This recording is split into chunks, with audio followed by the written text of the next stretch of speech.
ہوگی۔ اس وقت ایک اور مقامی تقاضا ہے جس کی بنیاد پر ہم کچھ اور بات بھی آپ سے عرض کرنا چاہتے ہیں۔ ابھی غیر مسلموں کے تہوار کا زمانہ ہے، اور اس زمانے میں ایک مسلمان کا کردار کیا ہونا چاہیے، یہ بات ہم سب کو اپنے ذہن و دماغ میں رکھنے کی ضرورت ہے کہ اللہ تعالیٰ نے ہم سب کو مسلمان بنایا، اور مسلمان کا مطلب ہی یہ ہے کہ وہ اللہ رب العزت کی وحدانیت کا اقرار کرتا ہو، اللہ تعالیٰ کو اس کی ذات میں اور اس کی صفات میں، اس کے اعمال میں، اس کے افعال میں وہ تنہا مانتا ہو۔ اللہ کی وحدانیت کا ایسا اقرار کہ اس کی ذات و صفات میں، اس کے اسماء میں، اس کے اعمال میں کسی کو ذرہ برابر بھی ہم شریک نہیں مانے، یہ ہے وحدانیت جس کی تعلیم سرکار دو عالم صلی اللہ علیہ وسلم نے اور سارے انبیاء کرام علیہم السلام نے انسانیت کو دی ہے۔ جتنے انبیاء تشریف لائے دنیا میں، انہوں نے سب سے پہلا پیغام لوگوں کو اسی وحدانیت کا دیا کہ اے لوگو یہ مانو کہ تمہارا بنانے والا ایک ہے، تمہارا پیدا کرنے والا ایک ہے، تمہیں روزی دینے والا وہی ہے، زمین اور آسمان کو بنانے والا وہی ہے، تمہاری عبادت اور بندگی کے لائق وہی ہے، تمہارے قیام اور سجدہ اور قعود کا اصل مستحق وہی ہے۔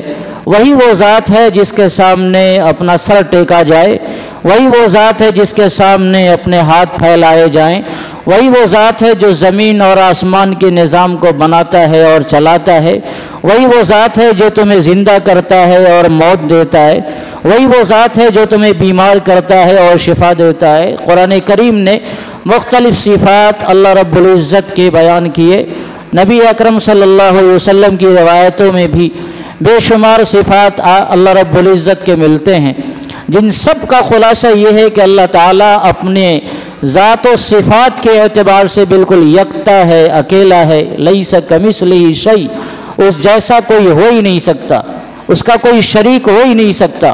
قرآن کریم نے ایک جگہ بیان کیا، ضرب لکم مثلا من انفسکم هل لکم مما ملکت ایمانکم من شرکاء فیما رزقناکم فانتم فیہ سواء۔ اے لوگو، تم اپنے نوکروں کو، اپنے خادموں کو، اپنے غلاموں کو تم اپنے برابر کا درجہ نہیں دے سکتے، اور کسی کو اپنا شریک نہیں بنا سکتے، کسی کو اپنا ہم پلہ نہیں بنا سکتے۔ تو جب تم اپنے کسی نوکر کو، اپنے غلام اور خادم کو اپنا ہم پلہ نہیں بنا سکتے، تو کیا تم یہ سمجھتے ہو کہ اللہ تعالیٰ اپنی مملوک کو، اپنے مخلوق کو اپنا ہم پلہ بنائے گا؟ یہ کیسا انصاف ہے کہ تم اپنے خادموں کو اپنے برابر نہیں سمجھتے ہو، اس کو اپنے سے علیحدہ رکھتے ہو، لیکن اللہ تعالیٰ کی ذات کے بارے میں نعوذ باللہ یہ سمجھتے ہو کہ وہ کسی کو اپنا شریک بنائے گا؟ یہ ممکن ہی نہیں ہے۔ وہ ہر اعتبار سے پاک اور اکیلا ہے، ہر اعتبار سے وہ یکتا ہے، وہ اکیلا ہے، تنے تنہا ہے۔ قرآن کریم کی ایک ایک آیت آپ پڑھ جائیں، بعض علماء نے لکھا ہے، علامہ ابن قیم نے بھی بطور خاص لکھا ہے کہ قرآن کریم کی ایک ایک آیت اور اس کا ایک ایک کلمہ اللہ تعالیٰ کی وحدانیت پر دلالت کرتا ہے۔ آپ پڑھیے الحمدللہ رب العالمین، یہاں سے اللہ کی وحدانیت پر دلالت یہ آیات کر رہی ہیں، الرحمن الرحیم مالک یوم الدین، اور یہاں سے من الجنت والناس تک آپ پہنچ جائیے تو ایک ایک آیت سے اللہ تعالیٰ کی وحدانیت کا ثبوت ملتا ہے۔ یہ پتہ چلتا ہے کہ اس پوری کائنات کو بنانے والا، پوری کائنات کو چلانے والا، پوری کائنات کا پیدا کرنے والا، پوری کائنات کا مالک اکیلا ایک خدا ہے جو اس پوری کائنات کے اندر تصرف کر رہا ہے، اور کہیں بھی کسی بھی معاملے میں ذرہ برابر بھی کوئی اس کا ادنا سا بھی شریک نہیں ہے۔ وہ اکیلا ہے، جو چاہتا ہے کرتا ہے، جیسا چاہتا ہے کرتا ہے، جو ارادہ کرتا ہے وہ ہوتا ہے۔ ساری کائنات میں اس کی مرضی چلتی ہے، اور پوری کائنات اس کی مرضی کے سامنے بالکل سجدہ ریز ہیں، سرب سجود ہیں۔ اس کے آگے کسی کو پر مارنے کی مجال نہیں ہے، اس کے آگے کسی کو چوں کرنے کی مجال نہیں ہے۔ وہ ایسی طاقتور ذات ہے کہ وہ چاہے تو کائنات کا یہ نظام، زمین اور آسمان کا یہ سارا نظام منٹوں سیکنڈوں میں تہو بالا کر دے، وہ چاہے تو سارا نظام منٹوں سیکنڈوں میں دوبارہ بحال کر دے۔ وہ ایسا طاقتور ہے، جو چاہتا ہے وہ بناتا ہے، جیسا چاہتا ہے وہ بناتا ہے۔ حضرت امام احمد ابن حنبل رحمۃ اللہ علیہ سے کسی نے پوچھا کہ آپ اللہ رب العزت کی وحدانیت پر کیا دلیل پیش کرتے ہیں؟ تو انہوں نے بتایا کہ ایک ایسا محل ہے جو باہر سے چاندی جیسا ہے اور اندر سے سونے جیسا ہے، وہ محل انتہائی چاروں طرف سے بند ہے، اس میں اندر کی چیزیں باہر نہیں آ سکتی، باہر کی چیزیں اندر نہیں جا سکتی، ذرہ برابر اس میں کوئی سوراخ نہیں ہے۔ اور اس محل میں اللہ تعالیٰ کی شان اور قدرت دیکھو جو باہر سے ہر طرف سے پیک ہے۔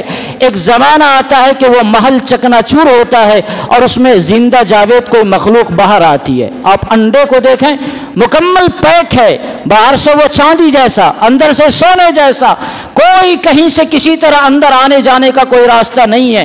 اور اللہ چاہتا ہے تو یہ نظام اس کا درہم برہم ہوتا ہے اور جیتا جاگتا ایک مخلوق وہاں سے نکل کر باہر آتا ہے۔ قرآن کریم نے مختلف دلائل اللہ رب العزت کی وحدانیت پر بیان کیے۔ ایک بڑے بزرگ حضرت امام شافعی رحمۃ اللہ علیہ سے کسی نے پوچھا اللہ تعالیٰ ہیں کیا دلیل ہے؟ انہوں نے فرمایا زبان کا اختلاف، تمہاری رنگتوں کا اختلاف، اگر اس میں غور کرو تو پتہ چلے گا کہ ان سب کا بنانے والا کوئی ایک ہے، جو سارے رنگوں کے اختلاف کے باوجود سب کو ایک لڑی میں پروئے ہوا ہے، جو ساری زبانوں کے اختلاف کے باوجود اور لب و لہجے کے اختلاف کے باوجود ساری دنیا کو ایک لڑی میں وہ پرو کر رکھے ہوا ہے۔ کوئی ہے جو اس نے اس سارے نظام کو بنا رکھا ہے اور کوئی ہے جو اس سارے نظام کو چلا رہا ہے، اور وہ اکیلا ہے، کیونکہ اگر کوئی دو ہوتا تو اس نظام میں کبھی نہ کبھی کہیں نہ کہیں کسی نہ کسی طرح کی کوئی خامی، کوئی کمی پیش آتی۔ لو کان فیہما آلہۃ الا اللہ لفسدتا، زمین اور آسمان میں اللہ رب العزت کے علاوہ کوئی اور عبادت کے لائق ہوتا تو زمین اور آسمان کا یہ نظام درہم برہم ہو چکا ہوتا۔ کوئی کہتا آج سورج نکلے گا، دوسرا کہتا ہے میری مرضی نہیں نکلے، کوئی کہتا بارش ہوگی، دوسرا کہتا آج بارش نہیں دینا ہے، کوئی کہتا فلاں کو موت دینی، دوسرا کہتا فلاں کو زندہ رکھنا ہے۔ کب تک سمجھوتا ہوتا یہ اتنے اربوں سال میں؟ زمین اور آسمان کو بنائے ہوئے خدا ہی معلوم کتنے سال ہوئے، اس اربوں سال میں کب تک دونوں میں موافقت ہوتی؟ کبھی نہ کبھی سمجھوتے کی نوبت آتی اور کبھی نہ کبھی اختلاف کی نوبت آتی، تو دونوں خدا اپنی طاقت دکھاتا، ایک کہتا میں آسمان کو اوپر رکھوں گا اور دوسرا کہتا میں آسمان کو نیچے کروں گا اور زمین کو اوپر کروں گا، ایک کہتا میں فلاں کو پیدا کرنا چاہتا ہوں، دوسرا کہتا میں فلاں کو نہیں پیدا کرنا چاہتا۔ تو اس طرح ٹکراؤ ہوتا، اور جب یہ ٹکراؤ ہوتا تو قرآن کریم نے کہا لفسدتا، زمین اور آسمان کا نظام ٹوٹ پھوٹ کر کب کا درہم برہم ہو چکا ہوتا۔ یہ نظام چل رہا ہے اور بڑی خوبی سے چل رہا ہے، پورے انتظام کے ساتھ چل رہا ہے، مکمل اصول کے ساتھ چل رہا ہے۔ اس کا مطلب یہ ہے کہ اس سب کا جو بنانے والا ہے وہی اس سب کو کنٹرول کیے ہوا ہے۔ وہ کون ہے؟ وہ جو بھی ہے وہی ہمارا خدا ہے، وہ جو ہے وہی خالق کائنات، وہ جو ہے زمین اور آسمان کا بنانے والا چلانے والا وہی ہے، اور اسی کے بارے میں سارے انبیاء کرام علیہم الصلوۃ والسلام نے یہ پیغام دیا کہ تمہارا معبود ایک معبود ہے، وہی عبادت کے لائق ہے، اس کے علاوہ دنیا جہان میں کوئی نہیں جس کے سامنے تم اپنا سر کو جھکا سکو۔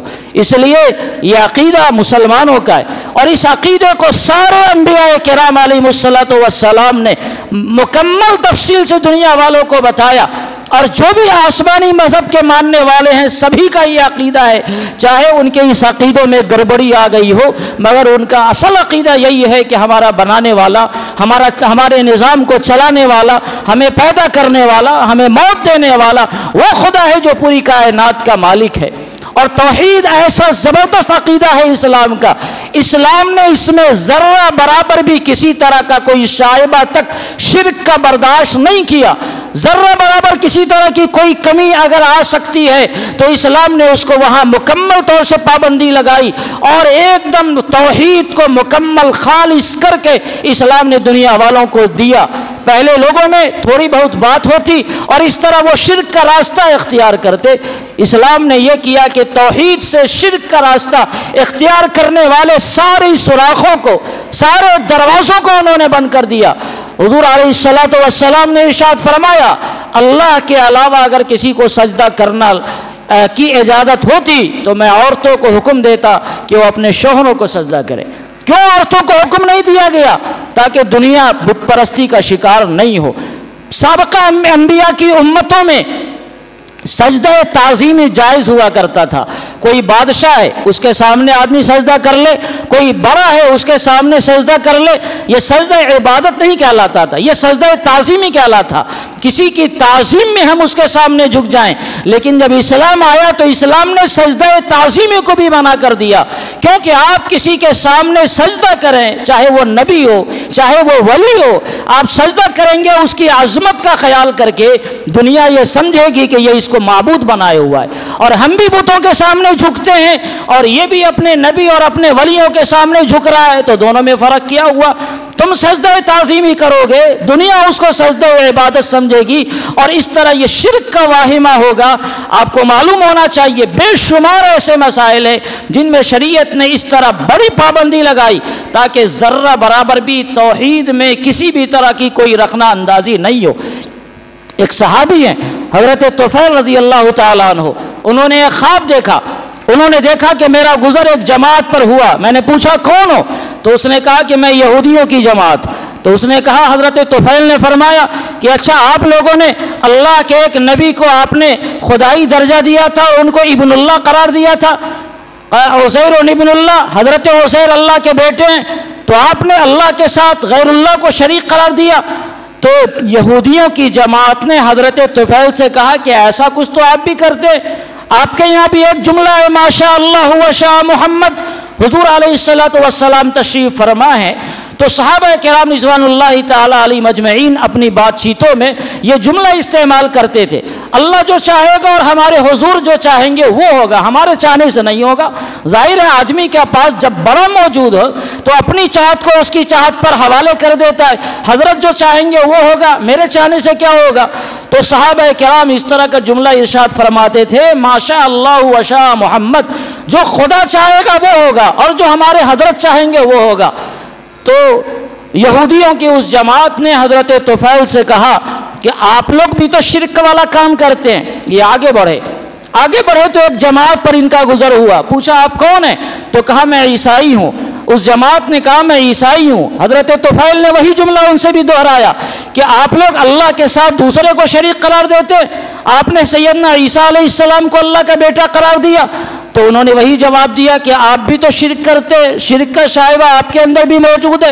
ایک جملہ آپ بھی استعمال کرتے ہیں ماشاء اللہ و شاء محمد. اللہ رب العزت کے مقام اور مرتبے کے ساتھ نبی اکرم صلی اللہ علیہ وسلم کو آپ جوڑ رہے. حضرت طفیل کی نیند کھلی, خواب سے بیدار ہوئے. یہ واقعہ اپنے آپ میں بڑا عجیب تھا, یہ بڑا عجیب خواب تھا. تو انہوں نے اس واقعے کا تذکرہ 2-4 ساتھیوں سے بھی کر دیا, اور پھر حضور علیہ السلام کے دربار میں جب گئے تو اپنے اس خواب کا تذکرہ کیا کہ یا رسول اللہ میں نے یہ خواب دیکھا ہے. آپ نے پہلے یہ پوچھا کہ یہ بتاؤ کہ تم نے اس کا تذکرہ کہیں اور بھی کیا ہے؟ اگر کہیں اور تذکرہ نہیں کیا ہوتا تو وہیں پر ان کو جواب دے دیا جاتا, غلط فہمی آگے نہیں بڑھی ہوتی. لیکن انہوں نے عرض کیا یا رسول اللہ میں نے اس کا تذکرہ اور بھی جگہ کیا ہے. تو پھر حضور علیہ السلام نے صحابہ کرام کو جمع فرمایا اور آپ نے خطبہ دیا جس میں آپ نے فرمایا کہ تم جو جملہ ارشاد استعمال کرتے ہو ماشاء اللہ و شاء محمد, پہلے سے ہی مجھے اس میں تردد تھا, اب تم اس جملے کا استعمال نہیں کرو. آپ نے منع فرما دیا اور صحابہ کرام اس کے بعد اس کے استعمال سے باز آ گئے. مطلب کیا تھا؟ توحید میں ذرہ برابر بھی کہیں سے کوئی ایسی بات نہیں پیدا ہو کہ دنیا والوں کو یہ پیغام جائے کہ امت محمد یہ بھی اپنے نبی کو خدا کے درجے میں کسی نہ کسی درجے میں رکھتی ہے. اس لیے اللہ کے رسول صلی اللہ علیہ وسلم نے اس جملے کے استعمال سے منع فرما دیا. یہ شریعت کا اصول ہے, کوئی بھی بڑا کام اگر وہ اللہ کی رضا کا سبب نہیں ہے, وہ اللہ کی ناراضگی کا سبب ہے, تو وہاں تک پہنچنے کے سارے دروازے بالکل شروع سے بند کر دیے جاتے ہیں. آپ دیکھیں زنا کرنا ایک بے حیائی کا کام ہے, بہت بڑا گناہ ہے. آپ دیکھیں گے جب شریعت اسلام کا مطالعہ کریں گے اور اس کے احکام کو آپ دیکھیں گے تو آپ کو یہ پتہ چلے گا کہ اس تک جانے والے جو بھی دروازے ہیں سب پر شریعت نے پہرا لگا دیا. اپنی نگاہ کو نیچی کرو, کسی غیر محرم عورت سے تم بات نہیں کرو. غیر محرم عورتوں سے بات کرنے کو کہا گیا, ان سے یہ کہا گیا ضرورت ہو فلا تخضعن بالقول, بات میں لچک پیدا نہیں کرو, باہر نہیں نکلو, اگر باہر نکلنے کی ضرورت ہے تو پردے کے ساتھ نکلو. مختلف پردے لگائے گئے, مرد کو الگ کیا گیا, عورت کو الگ کیا گیا. نگاہوں پر پردہ لگایا گیا، زبان پر پردہ لگایا گیا، دیکھنے پر پردہ لگایا گیا۔ نہ آدمی دیکھے گا، نہ بات کرے گا، نہ اس کا خیال دل میں آئے گا، نہ اس کی چاہت بڑھے گی، اور نہ گناہ کا ارتکاب ہوگا۔ ایک دم شروع سے شریعت منع کرتی ہے۔ توحید، اللہ رب العزت کو ایک گرداننے میں ذرہ برابر بھی کوئی چیز اگر اس کو متاثر کرنے والی ہے، شریعت نے اس کو بھی منع کیا ہے۔ آج میلوں کا زمانہ ہے، مذہبی جو تقریبات کا زمانہ ہوتا ہے، مذہبی تقریبات میں جانے سے بھی فقہائے کرام نے منع کر رکھا ہے۔ وہ یہ کہتے ہیں کہ اگر آدمی مذہبی تقریبات میں جائے گا، ایک تو نبی اکرم علیہ الصلوۃ کا ارشاد ہے، جو کسی جماعت میں اضافے کا سبب بنے گا اس کا شمار اسی میں ہوگا۔ اگر ہم مسجد کی جماعت میں اضافے کا سبب بنتے ہیں تو ہمارا شمار مسجد والوں میں ہوگا، اور اگر ہم کفر کی جماعت کے اضافے کا سبب بنتے ہیں تو ہمارا شمار اس میں ہوگا۔ ایک آدمی اس جماعت میں بھیڑ کا اگر حصہ بنے گا تو اس کی جماعت میں اس نے اضافے کا سبب بنا، چاہے وہ کتنا بڑا موحد ہو، اس ایک فرد کی وجہ سے جماعت میں ایک فرد کا اضافہ ہوا۔ خدا نہ خواستہ ہماری اگر کسی بھی درجے میں شرکت ہوتی ہے تو اس شرکت کی وجہ سے اللہ رب العزت کے اس فیصلے سے ڈر ہے کہیں آدمی اس کا شمار اسی جماعت میں نہ ہو جائے۔ اس کے علاوہ اس جماعت میں جانا، اس کے میلوں میں شریک ہونا، وہاں خریداری کرنا، وہاں دکان لگانا، یہ سب وہ چیزیں ہیں جو فقہائے کرام نے لکھا ہے کہ یہ سب حرام ہے، کیونکہ اس سے انسان کے اس توحید پر جو بڑا سرمایہ ہے اس پر ضرب پڑتی ہے۔ آدمی جب ان بازاروں میں جاتا ہے تو بت پرستی کی جو قباحت اس کے سینوں میں ہونے چاہیے اس میں کمی واقع ہوتی ہے۔ شرک اور شرک کی جو چیزیں ہیں اس چیز کے اندر کسی نہ کسی درجے میں کمی واقع ہوتی ہے۔ توحید کا جو جذبہ ہے اس جذبے میں کمی واقع ہوتی ہے۔ اس لیے حضرات فقہائے کرام نے شریعت اسلام کے اس اصول کی روشنی میں ان تمام چیزوں سے جانے سے منع کیا ہے۔ آج جو زمانہ چل رہا ہے وہ زمانہ ایسا ہی ہے، اور بہت سارے مسلمان اپنے بچوں کی خریداری کے لیے، کھلونے لینے کے لیے، یا کوئی سامان لینے کے لیے، سستا سامان مل جائے اس کے لیے، یا نوجوان میلہ دیکھنے کے لیے، اس میں کھیل تماشا دیکھنے کے لیے کسی نہ کسی درجے میں وہ جاتے ہیں۔ یاد رکھیں، اگر آپ موحد ہیں، ایک اللہ رب العزت کے ماننے والے ہیں، تو آپ کی ذمہ داری ہے کہ آپ اپنے آپ کو بھی اور گھر والوں کو بھی ایسی تمام مذہبی تقریبات سے اپنے آپ کو علیحدہ رکھیں جس سے آپ کے توحید پر ضرب پڑتی ہو اور شرک کا کسی نہ کسی درجے میں شائبہ ہوتا ہو۔ ایک مسلمان کے لیے جائز نہیں ہے، ایک مسلمان کے شائع نشان نہیں ہے وہ شرک کی محفلوں میں چاہے وہ کسی بھی عنوان سے شریک ہو۔ اگر کوئی بہت مجبوری ہے راہ سے گزرنا ہے تو لا الہ الا اللہ وحدہ لا شریک لہ، چوتھا کلمہ کا ورد کرتے ہوئے آپ گزر جائیں، تیسرے کلمے کا ورد کرتے ہوئے آپ گزر جائیں، لیکن بلا ضرورت اس طرح کی محفلوں سے گزرنے سے بھی اپنے آپ کو روکیں۔ یہ ایک موحد کی نشانی ہے۔ آج کے زمانے میں چونکہ ماحول بڑی تیزی سے بدل رہا ہے، اس لیے مسلمانوں میں بھی اب ان چیزوں کی اہمیت نہیں رہ گئی۔ مسلمانوں کے بچے، مسلمانوں کے جوان، بلکہ بہت سے ماں باپ اپنے بچوں کو میلہ دکھلانے کے لیے لے جاتے ہیں۔ اگر غیر مذہبی تقریبات ہو تو اس میں جانے کی گنجائش ہے، مذہبی تقریبات ہو اس میں جانے کی ذرہ برابر بھی گنجائش نہیں ہے۔ ہمارے بچے اگر میلہ نہیں دیکھیں گے تو وہ قابل انسان نہ بنے، ایسا نہیں ہے۔